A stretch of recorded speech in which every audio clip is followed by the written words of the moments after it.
93 FM. 93 FM. Radio.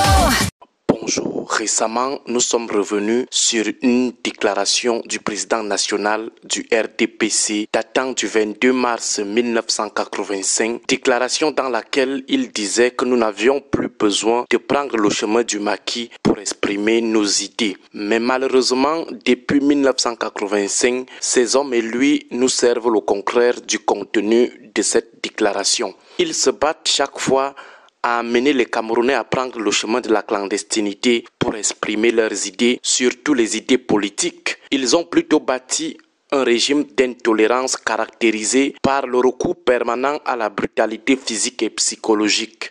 Les positions et les activités adversaires aux leurs ne sont pas tolérées, pire, elles sont réprimées. Leurs adversaires politiques sont toujours soumis à des rudes épreuves de résistance pour s'exprimer. Les autorités administratives font non pas dans l'administration, mais dans le commandement. L'ENAM, qui est le moule de plusieurs d'entre elles, devrait d'ailleurs s'appeler l'École nationale de commandement et non l'École nationale d'administration. L'administration territoriale devrait plutôt s'appeler le commandement territorial et le ministère de tutelle devrait s'appeler le ministère du commandement territorial et non le ministère de l'administration territoriale. Paul Biya bâtit un régime de domination sans pitié. La contradiction politique ne s'exprime que dans les périmètres du politiquement correct que ses amis et lui ont arbitrairement défini. Comme nous l'avons toujours martelé, il ne suffit pas de s'exprimer pour dire que nous sommes en situation de liberté. La liberté n'est liberté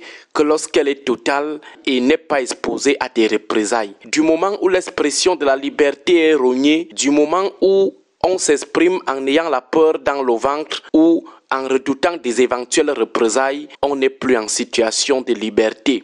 Hier, le leader du mouvement pour la renaissance du Cameroun et ses sympathisants ont encore consommé la triste expérience. La liberté de Maurice Kamto ne s'exprime au Cameroun que lorsqu'elle cadre avec le politiquement correct du régime Biya. Sa liberté de séjourner dans certaines villes ne s'exprime que dans le politiquement correct de Biya et de ses amis. Il ne peut jouir de sa liberté de rencontrer ses militants à l'un des sièges de son parti que lorsque Biya et ses amis en ont décidé. La liberté de Maurice Kamto d'aller dans une ville de son pays ou de se rendre à un des sièges de son parti ne s'exprime que dans le politiquement correct arbitraire de Paul Biya et de ses amis. En gros, au Cameroun ne peut exprimer sa liberté politique que celui qui a reçu l'onction explicite ou implicite de Biya et de ses amis, c'est-à-dire lorsqu'il vous laisse vous exprimer. Le prétexte valise, c'est le risque de trouble à l'ordre public.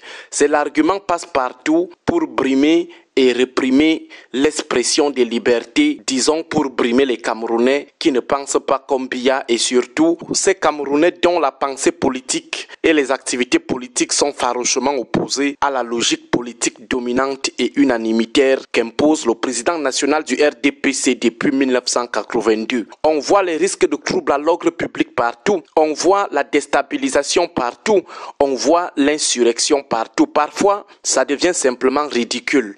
Hier, à Douala, il y a eu des milliers de militants et de sympathisants du MRC au siège du parti devant des forces de maintien de l'ordre en sous-effectif. Est-ce qu'il y a alors eu trouble à l'ordre public?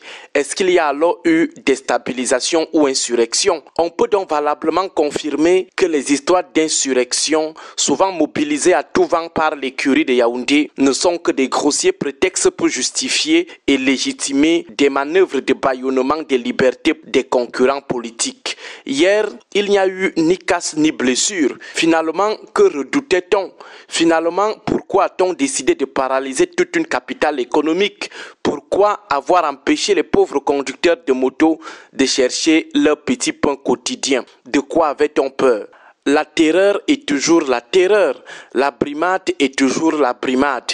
Mais que les sociétaires du régime de Yaoundé retiennent qu'il y a dans la vie des nations des dynamiques irréversibles dont il est souvent intelligent d'en prendre acte et s'y acclimater. Si pendant 42 ans, ils ont réussi à comprimer les Camerounais, aujourd'hui, il faut qu'ils sachent que les vannes de l'endiguement sont en train de lâcher. Ils ne peuvent plus ni les remplacer ni les raccommoder. Il ne leur reste qu'à s'adapter progressivement à la démocratie et comprendre enfin que le tour du peuple est arrivé. On peut mater tout le peuple un temps, on peut mater toute une partie du peuple tout le temps, mais on ne peut pas mater tout le peuple tout le temps.